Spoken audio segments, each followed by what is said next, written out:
fotografías en color, que desafortunadamente todavía se pueden hacer, podamos visualizarlas en nuestra mente en tono sepia, porque pertenezca más pronto que tarde al pasado. Sin duda, esa contribución a la memoria, yo siempre creo que ni quienes tenemos hijos, o compartimos la vida, al fin y al cabo son niños, niñas y adolescentes, ciudadanos y ciudadanas más en esta sociedad, el mantener esa memoria. Es imprescindible mantener en la memoria que hubo tiempos difíciles, que logramos superar, pero que logramos superar con mucho esfuerzo y mucho compromiso, y con el trabajo de muchos hombres y mujeres que se dejaron mucho para permitir que nuestra niñez ya no fuese la misma niñez que la de estos niños que nos presenta este calendario, y tenemos la responsabilidad de hacer ver a quienes vienen detrás que aunque hemos avanzado y hemos conseguido, todo no dura para siempre, y que existen riesgos ciertos de que el retroceso pueda volver a hacernos ver la vida en blanco y negro, y que por lo tanto eso no nos lo podemos permitir. Así que gracias a la Fundación Montepío por escoger esta temática nuevamente, y ya no me enrollo más porque ya me vengo arriba, así que, presidente, tiene esa palabra.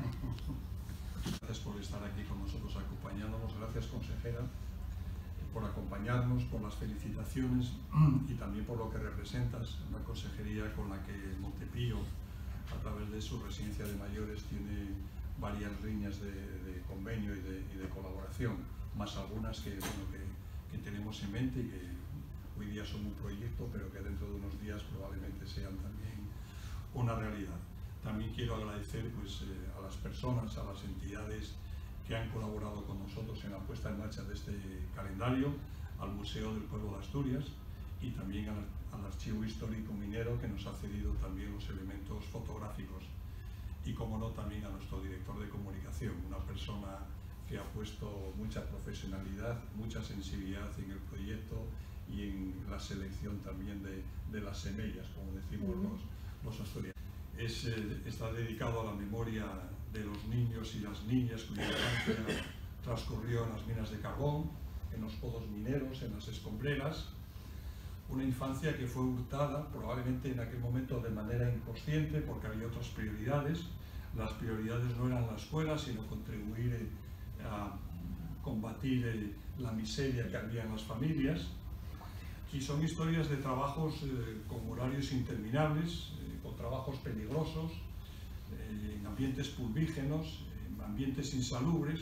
y además son historias de sueños e ilusiones rotas, que probablemente sea uno de los efectos más inmediatos y lo que también merece la pena destacar, ¿no? Pues a veces, viendo un poco la historia de cómo ha evolucionado el trabajo infantil en las minas, siguiendo un poco lo que puede ser la legislación que se ha puesto en marcha en determinados momentos, esa legislación es lo que nos da una perspectiva de la realidad, de qué era lo que la legislación trataba de corregir. Por eso la primera ley, que es de 1873, decía que no podían trabajar en la mina menores de 10 años. Lo que la realidad decía es que había niños menores de 10 años trabajando en ambientes mineros, y que los menores de 13 años no podían tener una jornada superior a las 5 horas diarias, o bien que la edad de los niños y niñas entre edades 13 y 15 en el caso de los niños, 14 y 17 en el caso de las niñas, no podían tener jornadas superiores a las 8 horas diarias, ¿no? Estas leyes evidentemente tuvieron unos efectos mínimos, no se pusieron en marcha, digamos, que los medios para poder corregir estas situaciones, y por eso hubo distintas legislaciones. La de 1900, donde ya se prohibía de una manera fehaciente el trabajo a menores de 10 años, donde los menores de 16 años no podían trabajar en la mina, en el interior de la mina, y además se prohibía el trabajo nocturno a los menores de 14 años, lo que evidencia una vez más que eran realidades que había en aquel momento, ¿no? Luego fueron las cosas mejorando hasta que en 1910 se prohibió el trabajo a los menores de 18 años en las minas, ¿no? Pero sin embargo, a pesar de haber legislación, las irregularidades no se corrigieron.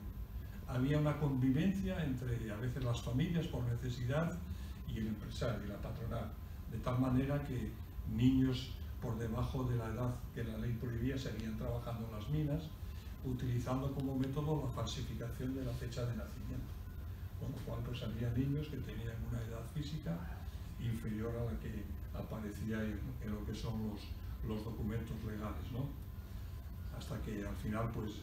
todo el tema del trabajo infantil en las minas fue decayendo, afortunadamente, por los avances tecnológicos, sobre todo por el tema de la aparición de las primeras máquinas, por la aparición también del motor eléctrico, de la mecanización de tajos. También desapareció por la acción pública porque aparecían leyes y además las leyes iban acompañadas de inspecciones, y también el tema de la obligatoriedad en la escolarización fue un elemento nuclear importante que evitó que los niños siguiesen trabajando en las minas, ¿no? Y evidentemente la demografía aumentaba el nivel de rentas familiares, y la demografía cayó notablemente, con lo cual esa necesidad imperiosa que había en aquel momento no fue obligado. Por daros algunos datos que hemos encontrado en las hemerotecas y que reflejan aquella realidad, deciros que en 1885 en Asturias había 490 minas productivas y trabajaban en ellas muchachos, 661 muchachos en el interior y 192 en el exterior. Las hemerotecas hablan de muchachos, no hablan niños. Había que suavizar el término para que no se viese de una manera tan evidente esta realidad, ¿no? Y por deciros un ejemplo que va un poco también fuera de las fronteras de Asturias, es el caso de Murcia, porque ahí en Montepío, Murcia, en la zona de la Unión, digamos, tenemos historia y relaciones muy intensas. En Murcia había, trabajando en las minas, que era minería metálica, 3.840 muchachos en el interior y 389 en el exterior. Y luego ya en Asturias, en 1901, había aproximadamente unos 12.000 mineros del carbón, de los cuales 1.000 eran mujeres y 2.200 eran niños. Esta es un poco la realidad, y es un poco la realidad que intentamos recoger en el calendario, en el almanaque que presentamos este año, ¿no? Vamos a editar, bueno, están editados ya 4.000 ejemplares que vamos a repartir de manera gratuita, y unos 5.000 del pequeño, que también va a tener una gran difusión. Evidentemente se ve ahí que es una colección de fotografías de un gran valor histórico, de un gran contenido emocional también, y que además ahí pretendemos dar una visión más allá de lo local, es una visión internacional, porque no solamente recoge fotografías de Asturias, que recoge un amplio número de fotografías de distintos sitios de nuestras comarcas mineras, sino que también hay fotos de Estados Unidos, de Virginia, de Pensilvania, también hay alguna de Francia, sobre todo hay una muy interesante de una escuela de formación de mineros donde se ve a niños aprendiendo el oficio de minero. Y también este año hemos querido hablar también de la minería en general, sobre todo de la gran olvidada, que es la minería metálica. Por eso hay una fotografía muy interesante que viene de la minería del mercurio, sacada en La Peña, en Mieres. La Peña, junto con el Tarronal y minas de Soterraña, eran los grandes procesos industriales del mercurio, del terrible y mortal azogue que se llamaba en aquel momento, y que además tiene una historia dramática para la gente que trabaja allí, para los mineros, incluido para los niños, porque la exposición al mercurio trajo consecuencias muy graves, de tal manera que de los 800 mineros que había trabajando en aquel momento, casi todos fueron muriendo de una manera agónica y en edades tempranas, incluso mineros que estaban expuestos de manera directa a los 34 años. Por tanto, es una historia dramática que algún amigo se encargó también de hacer algún documental sobre esa cuestión, ¿no? Por lo tanto, esta es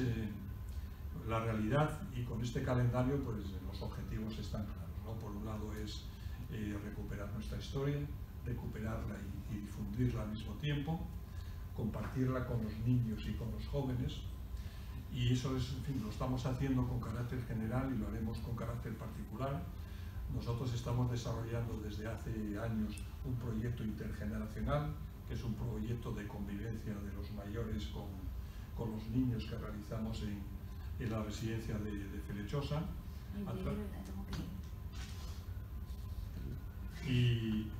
Y al final, pues, en fin, es el proyecto de vivencias donde se conectan los conocimientos, las experiencias de unos con otros, ¿no? Y para ir terminando ya, pues bueno, en fin, yo creo que hay una parte que no solamente se trata de recuperar este pasado, de comunicarlo, sino que también el calendario puede ser un grito de rechazo a lo que está pasando en estos momentos en el mundo actual, ¿no? Hay ejemplos numerosos de los millones de niños que tienen la infancia truncada porque están trabajando en las minas, y que lógicamente nosotros también nos queremos sumar a esa reivindicación y a esa defensa de los derechos del niño y de la infancia. Y con esto damos por concluido el tema. Muchas gracias. Por una parte es canalizar todo el proceso de iniciativas sociales que con los años van creciendo cualitativamente y también desde el punto de vista de las aportaciones económicas. A medida que nuestros resultados van mejorando, las vamos orientando una parte importante de ellos a muscular esas políticas sociales. Pero también tiene una función muy importante, que es recuperar las raíces, preservar también nuestra historia, que además nuestra historia es una herencia de valores que recibimos de nuestros antepasados, de los mineros de muchas generaciones. Es una herencia de solidaridad, también de resistencia ante las dificultades, de cambio social. Yo creo que fuimos, a través de nuestras organizaciones, los grandes promotores del cambio social en esta región y también en el resto del país, y que además tenemos una línea muy clara, que es defensa de las igualdades con carácter general. Allá en los ámbitos en los que nos movemos, la igualdad es una referencia.